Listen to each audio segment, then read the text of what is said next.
Spent 27 months. He was given like a 0.5% chance to live, and yet miraculously he lasted 27 months. He regained his ability to speak. I mean, toxins like this create such organ failure and paralysis. It's just a miracle that he lasted that long. Leanne Scruggs, his dental hygienist who had seen the FBI come and go, and Reverend Richard Wilkes from the church, both told me personally that they did ask Dr. Graham, who did this to you? Who do you think did this to you? And he said, to Richard Wilkes, he said, I don't know, maybe the FBI. And to Leanne Scruggs, he indicated a little bit more certainly, with a little bit more certainty, that it was in fact the FBI. Which is, I think, huge. But not quite as huge as multiple eyewitnesses who say they saw the FBI show up at the ER at the Texas hospital and started telling doctors, don't worry about this guy, he's suicidal, he's crazy. The cardiac surgeon that was working on him at the time actually withdrew from the case. So that's worse than malpractice. That's like deliberate intimidation of medical professionals out of a political choice. That's the FBI here getting very politically active in this situation. And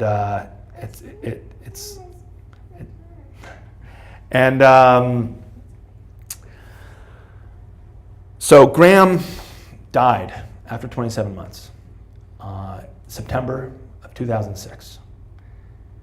The family was just traumatized. They wouldn't speak out. They wouldn't talk to me and my reporter buddy when we went down there. They really felt that if it could happen to him, that it would probably happen to them.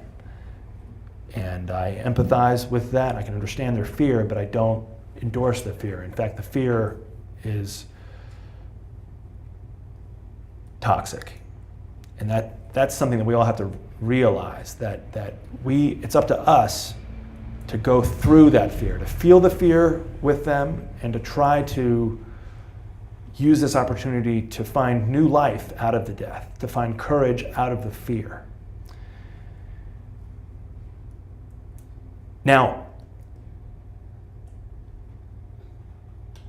one thing I left out is that when 9/11 happened, Graham was aghast, because remember about 4 weeks after 9/11, Newsweek did that big front cover, and they showed the 19 hijackers. Clear and simple, right? Here's the guys that with box cutters were able to somehow figure out how to defeat a gigantic air defense system, a $50 billion a year intelligence system, and a $500 billion a year defense system. And most of them looked like they were 16 years old. Well, the one that looked the youngest was Fayed bin Ahmad, and he was one of the young Saudi doctors that Graham was introduced to personally. And one of the ringleaders, according to the official story, was Nawaf al-Hazmi, who had such a zeal for the operation, according to a 9/11 Commission report, that he went and got his visa even before meeting bin Laden. And another hijacker that was associated with Mohammed Jamal Khan was Khalid al-Mihdhar.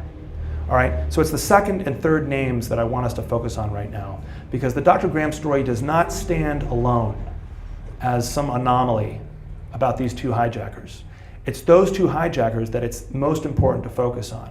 And this is the smoking gun, folks. More than any other form of 9/11 research, and more than any one story, because you can't just focus on the Graham story. We have to go back. Year 2000, Kuala Lumpur, Malaysia, CIA is like white on rice, covering the terrorism summit, convened by the same people that did the 93 World Trade Center bombing, in some cases, Ramzi Youssef and Khalid Sheikh Mohammed. They're doing this terrorism summit. So early 2000 in Malaysia, we had the whole terrorism summit bugged. We got video surveillance. We're working with Philippine intelligence. We're doing a crackerjack job, and we're on this. Nawaf al-Hazmi and Khalid al-Mihdhar are there. We're taping them. We do not put them on the terrorism watch list. Our CIA does not put them on the terrorism watch list. Okay, that's January 2000. Then we know in September of 2000, they fly in to San Diego, where I just was actually. And there, they are met by people close to the Saudi embassy, and they are shepherded, and they start rooming with Abdul Sadr Sheikh.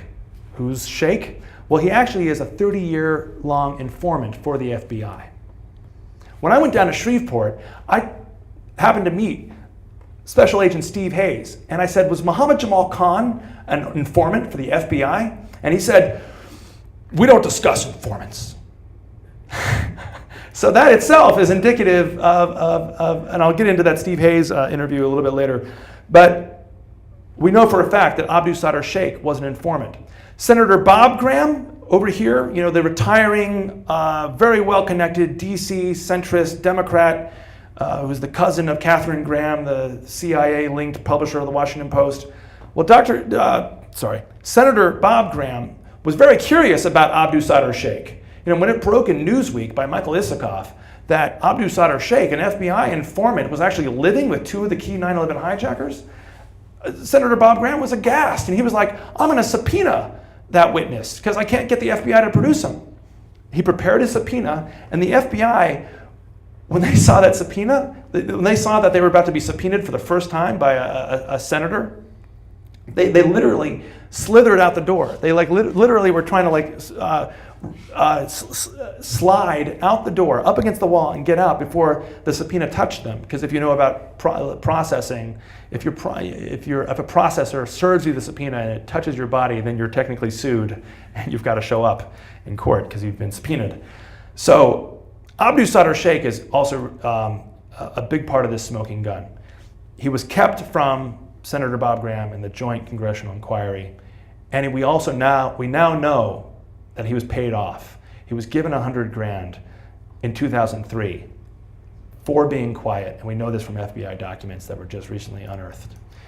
Also around this time, you might remember that Princess Haifa, the Saudi princess, had been accused of wiring money. Well, you might not remember who she was wiring money to. Guess who? Nawaf al-Hazmi and Khalid al-Mihdhar here in San Diego at that time. And it was claimed that this was for a dialysis operation or something, but it's pretty clear. It was $51,000. It was somewhere in between $51,000 to $73,000, and our FBI is supposedly investigating that right now.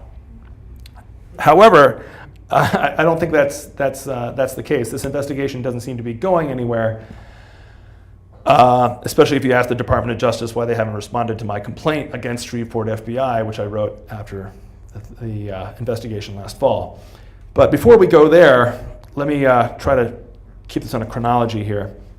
Another big smoking gun for the Nawaf al-Hazmi, Khalid al-Mihdhar federal protection pattern is the Able Danger hearings. Maybe some of you remember that a couple of years ago there were some hearings. Some of the best and brightest military operators were a part of this Able Danger operation. This was a Defense Intelligence Agency operation, and this was like, you know, the creme de la creme. You study US intelligence, you realize that the DIA is 10 times as secretive and 10 times as powerful as the CIA. You know, they've got 10 times the budget, literally. You know, when the defense budget is $500 billion, at least a couple years ago it was, and the intelligence budget is $50 billion. So, so DIA had these guys, Mohammed Atta, Nawaf al-Hazmi, and Khalid al-Mihdhar, in their sights in early 2000. We know this now from the congressional hearings that just recently came out. And there was a big meeting and a big chart, and the DIA guys, the Able Danger Operation guys, show up to brief their superiors using this chart. And for some reason, a couple of those faces, namely Nawaf al-Hazmi, Khalid al-Mihdhar, and Mohammed Atta, were covered up with a yellow Post-it note by their superiors at the Pentagon. The top Pentagon lawyers and the top Pentagon supervisors were putting the brakes on this DIA operation because it was getting too close to who? Who were these guys?